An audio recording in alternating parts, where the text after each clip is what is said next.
Assalamualaikum warahmatullahi wabarakatuh. Kami dari kelompok 1, kelas 02 Sake 002 Prodi Akuntansi Fakultas Ekonomi Bisnis Unpad. Saya Luftiani Saputri dan ini rekan-rekan saya Andika Maulana Malik dan juga Denisa Maulan. Di sini kami akan menjelaskan tentang konsep dasar statistik dan juga data statistik. Mari kita mulai dengan memahami apa sebenarnya statistik itu. Secara sederhana, statistik dapat didefinisikan dari beberapa sudut pandang. Pertama, statistik merupakan cabang ilmu matematika yang secara khusus mempelajari tentang pengukuran, observasi, dan analisis terhadap suatu fenomena atau kejadian. Kedua, dalam konteks praktis, statistik juga merujuk pada data ringkasan yang berbentuk angka-angka. Misalnya, ketika kita mendengar statistik penjualan bulan ini meningkat 15%. Di sini, statistik bermakna sebagai angka atau data.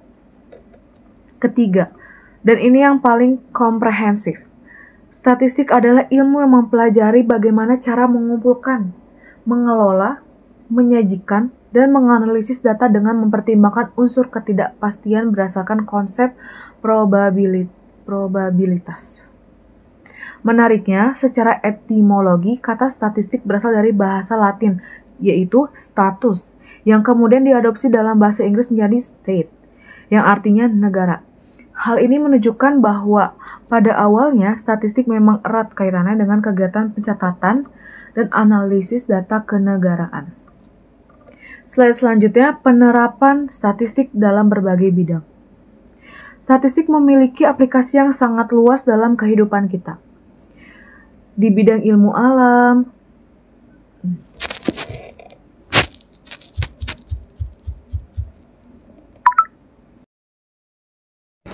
pada slide selanjutnya, penerapan statistik dalam berbagai bidang. Statistik memiliki aplikasi yang sangat luas dalam kehidupan kita. Di bidang ilmu alam, statistik digunakan dalam astronomi untuk menganalisis data pengamatan benda-benda langit, atau dalam biologi untuk menganalisis hasil eksperimen dan penelitian.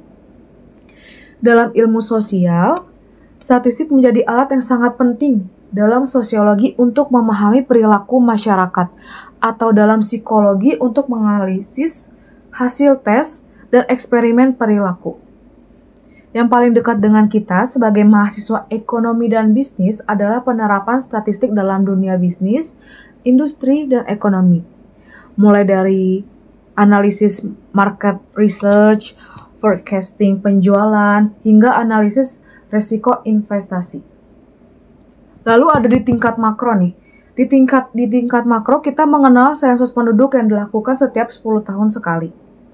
Kemudian ada jajak pendapat atau polling yang sering kita dengar menjelang pemilu, serta quick count yang memberikan gambaran cepat hasil pemilihan. Bahkan di era digital ini, statistik menjadi backbone atau hal yang penting dari berbagai teknologi canggih seperti pengenalan pola dan AI, Artificial Intelligence, yang semakin berkembang pesat. Pada slide selanjutnya, kami akan membahas tentang tujuan mempelajari statistik. Ada 4 tujuan utama mengapa kita perlu mempelajari statistik.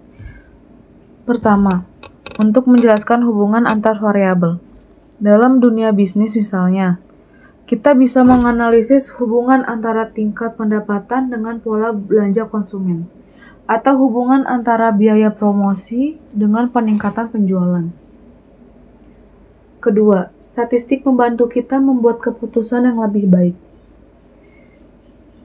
Dalam dunia yang penuh ketidakpastian, atau jika kita memiliki keraguan untuk mengambil keputusan, seperti ingin membuka usaha atau apapun itu, kita bisa menggunakan data dan juga statistik, karena statistik memberikan tools untuk menganalisis resiko dan probabilitas, sehingga kita bisa mengambil keputusan yang lebih informed dan rasional. Ketiga, statistik membantu kita mengatasi berbagai perubahan. Di era globalisasi ini, perubahan sering terjadi sangat cepat. Dengan statistik, kita bisa mengidentifikasi pola perubahan dan beradaptasi dengan lebih baik. Keempat, statistik memungkinkan kita membuat rencana untuk masa depan dan juga ramalan. Melalui berbagai teknik forecasting, kita bisa memproyeksi kondisi masa depan berdasarkan data historis yang ada. Dan juga kita bisa menggunakan statistik untuk ramalan cuaca. Pada slide selanjutnya, kami akan membahas tentang tahapan-tahapan dalam proses statistik. Proses statistik yang baik harus melalui 5 tahapan yang sistematis. Tahap pertama adalah pengumpulan data. Ini merupakan tahap foundational atau tahap awal di mana kita mengumpulkan raw data yang akan dianalisis. Kualitas analisis sangat tergantung pada kualitas data yang dikumpulkan di tahap ini. Tahap kedua adalah penyusunan data. Data mentah atau raw data yang telah dikumpulkan perlu disusun dan diorganisir agar lebih mudah untuk diproses lebih lanjut. Tahap ketiga adalah penyajian data. Data yang telah disusun kemudian disajikan dalam format yang mudah dipahami. Bisa berupa tabel, grafik, atau diagram. Tahap keempat adalah analisis data. Ini adalah tahap di mana kita melakukan berbagai perhitungan statistik dan menggunakan berbagai metode analisis untuk mengekstrak informasi dari data. Tahap kelima atau tahap yang terakhir adalah interpretasi data. Tahap terakhir ini sangat krusial karena di sini kita memberikan makna terhadap hasil analisis dan mengambil kesimpulan yang actionable.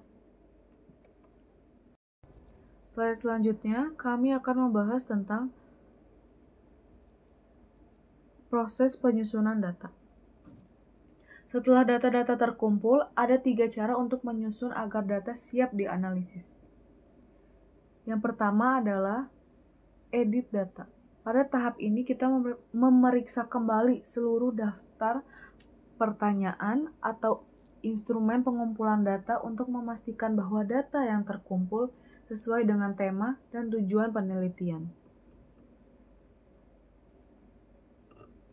Kedua adalah klasifikasi.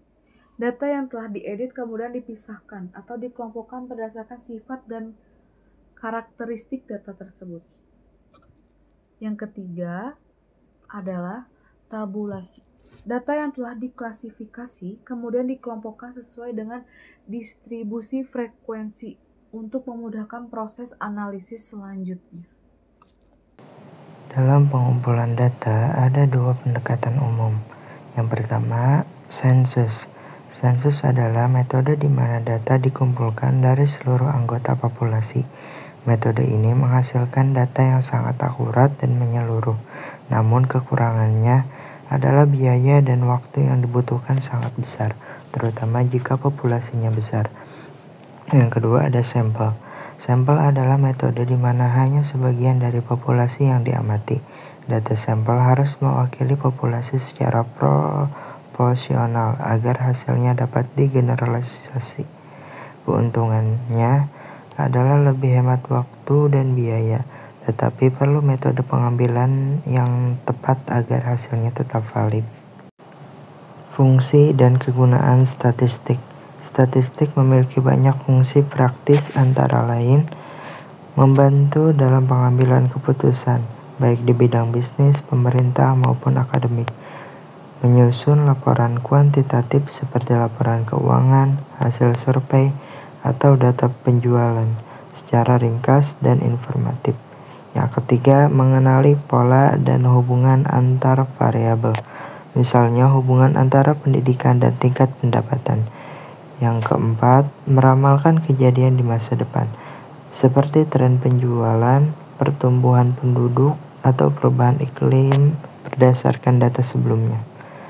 Dengan fungsi-fungsi ini, statistik menjadi alat penting dalam strategi, evaluasi, dan perencanaan. Slide selanjutnya menjelaskan tentang Badan Pusat Statistik atau yang disingkat BPS. BPS adalah lembaga resmi pemerintah non-departemen yang bertugas menyelenggarakan kegiatan statistik. Tugas BPS meliputi yang pertama ada mengumpulkan dan menyediakan data resmi negara. Yang kedua, membangun sistem statistik yang terintegrasi. Yang ketiga, menyusun metodologi statistik yang baku dan terpercaya. Yang keempat, bekerja sama dengan lembaga nasional maupun internasional. Data BPS sering dijadikan acuan utama oleh pemerintah, akademisi, hingga pelaku usaha dalam membuat kebijakan dan analisis. Selanjutnya ada peran komputer dalam statistik. Di era digital, komputer sangat berperan dalam proses statistik. Beberapa manfaatnya antara lain, yang pertama ada mengolah data dalam jumlah besar secara cepat dan efisien. Yang kedua, mengurangi kesalahan manusia dalam perhitungan. Yang ketiga, membantu dalam pemodelan statistik dan stimulasi yang kompleks. Software statistik seperti SPSS, Excel, STATA, dan Minitab memungkinkan analisis data yang canggih dan visualisasi yang menarik. Tanpa bantuan komputer, analisis statistik modern hampir tidak mungkin dilakukan secara optimal. Selanjutnya ada statistik deskriptif. Statistik deskriptif bertujuan untuk menggambarkan data yang ada secara sederhana dan jelas, tanpa membuat kesimpulan yang lebih luas. Contohnya, menyajikan rata-rata nilai ujian kelas, atau menampilkan data dalam bentuk grafik barang atau pie chart, atau juga menyusun tabel distribusi frekuensi. Statistik ini sangat berguna dalam tahap awal analisis, terutama saat eksplorasi data atau exploratory data analysis. Selanjutnya ada statistik inferensial. Berbeda dengan deskriptif, statistik inferensial digunakan untuk menarik kesimpulan dari data sampel terhadap populasi yang lebih besar. Ciri utamanya melibatkan probabilitas dan teori peluang. Lalu digunakan untuk pengujian hipotesis. Jenis-jenis statistik inferensial antara lain, yang pertama ada statistik parametrik. Digunakan jika data berdistribusi normal dan berskala interval atau rasio. Lalu ada statistik non-parametrik, digunakan untuk data ordinal atau nominal dan tidak mengasumsikan distribusi tertentu. Statistik inferensial sangat penting dalam penelitian ilmiah karena memungkinkan kesimpulan yang lebih luas berdasarkan bukti data. Sekian presentasi dari kami, kurang dan lebihnya mohon maaf. Wassalamualaikum warahmatullahi wabarakatuh.